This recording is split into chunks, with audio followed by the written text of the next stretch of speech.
Top quality और consistent performance के लिए सिर्फ सिल्वर पंप्स। टॉप क्वालिटी और कंसिस्टेंट परफॉर्मेंस के लिए सिर्फ सिल्वर पंप्स, नाम याद रखना। मुंबई गोवा महामार्गाच्या राहिलेल्या अर्धवट कामासंदर्भात आज ठाकरे सेनेकडून कुडाळमध्ये आंदोलन करण्यात येणार आहे, रास्ता रोको करणार आहेत। आपल्यासोबत बोलण्यासाठी ज्यांच्या नेतृत्वामध्ये हे आंदोलन केलं जाणार आहे, वैभव नाईक आपल्यासोबत आहेत। साहेब, आपल्या नेतृत्वामध्ये हे रास्ता रोको आंदोलन केलं जात आहे, काय सांगाल याकडे?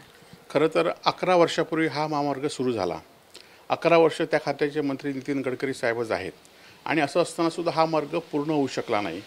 गेल्या 11 वर्षामध्ये महामार्गाचं काम सुरू असताना जवळजवळ 4000 कोकणी माणसांचा मृत्युमुखी या महामार्गावर झालेला आहे। आणि खरं तर इथले आताचे विद्यमान खासदार आहेत, जे ह्याआधी केंद्रीय मंत्री होते, त्यांनासुद्धा कधी वाटलं नाही की या ठिकाणी आपण बैठक लावून हा महामार्ग कसा पूर्ण होईल यासाठी बैठक लावावी। खरं तर जे कोकणातून निवडून गेलेले आहेत, खरं तर आज महायुतीला भरभरून यश कोकणातल्या जनतेने दिलेलं आहे। त्याची कदर ठेवून तरी त्यांनी या ठिकाणी बैठक घेतली पाहिजे होती।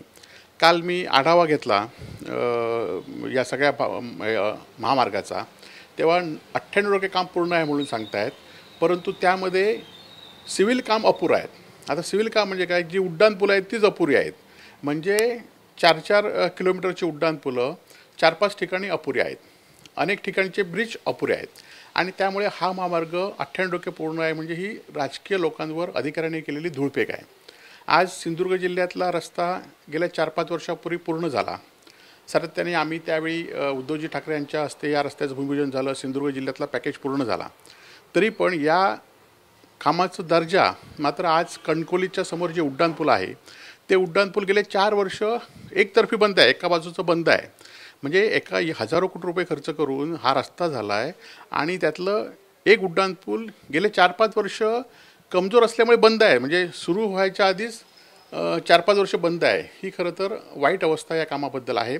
आणि आज जरी मलमपट्टी कामाची केली असली तरी आमचं हे आंदोलन हे सरकारला, नितीन गडकरी साहेबांना आमची विनंती आहे की देशभराचे रस्ते आपण पूर्ण केले म्हणून सांगताय, परंतु कोकणवर आमच्यावर अन्याय का, यासाठी त्यांना जाब विचारण्यासाठी आमचं हे रस्ता रोको आहे। आज अजित पवारांनी मुंबई येथे बैठक घेतलेली आहे। खरं तर अजित पवारांचं आम्ही अभिनंदन करतो, परंतु कोकणातले लोकप्रतिनिधी कुठे आहेत? कोकणातले या जिल्ह्याचे पालकमंत्री, रत्नागिरीचे पालकमंत्री, रायगडचे पालकमंत्री या बैठकीला कुठे आहेत? त्यांना असं वाटलं नाही की आपण बैठक घेऊन पावसाळ्यापूर्वी बैठक घेतली पाहिजे होती, हा रस्ता पूर्ण करण्यासाठी प्रयत्न केले पाहिजे होते। हे न करता त्याचा आम्ही निषेध करतो कोकणातल्या या पालकमंत्र्यांचा, लोकप्रतिनिधींचा, की त्यांनी या संदर्भात बैठक घेतली नाही आणि एक घाटावरचा माणूस या ठिकाणी बैठक घेतोय आणि त्यांना बैठकींना ह्यांना बोलवत पण नाहीत। म्हणजे त्यावरून या लोकप्रतिनिधींची सरकारमध्ये काय किंमत आहे याची आपण जाणीव करावी।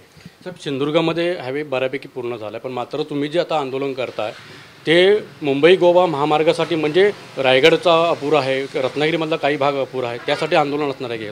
आमचं आंदोलनाचं स्वरूप किंवा आंदोलनाचं आमचं निवेदन हे आहे की एखादा हायवे म्हणतो तेव्हा आम्हाला मुंबईतनं काय आम्हाला रत्नागिरीपर्यंत जायचं नाही, आम्हाला सिंधुदुर्गातनं रत्नागिरीपर्यंत जायचं नाही, आम्हाला सिंधुदुर्गातनं मुंबईला पोचायचं आहे। त्यामुळे हा हायवे 5-6 वर्ष अपुरे असल्यामुळे आज लक्झरी बसची काय अवस्था आहे, आज गाड्यातनं टुरिझमची काय अवस्था आहे, ह्याच्यामुळे फक्त ट्रेनमधनं लोक येऊ शकतात।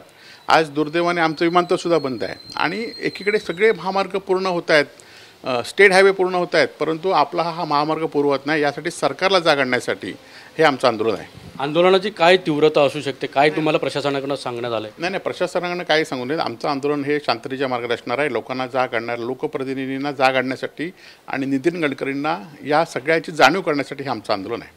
प्रशासनाकडून तुम्हाला पोलीस यंत्रणेकडून अटक पण होण्याची शक्यता आहे त्या आंदोलनादरम्यान? पोलीस यंत्रणेने दरवर्षीप्रमाणे नोटीस दिलेल्या आहेत, अशा नोटिशीने आम्ही भीक घालत नाही। आंदोलनही होणार आहे आणि आंदोलन शांततेत होणार।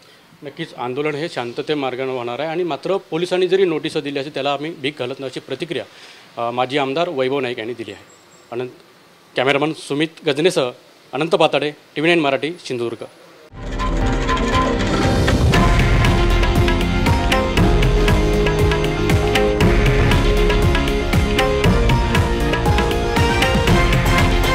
हे आहे देशातील नंबर 1 न्यूज नेटवर्क आणि आपण पाहत आहात TV9 मराठी, एकमेव।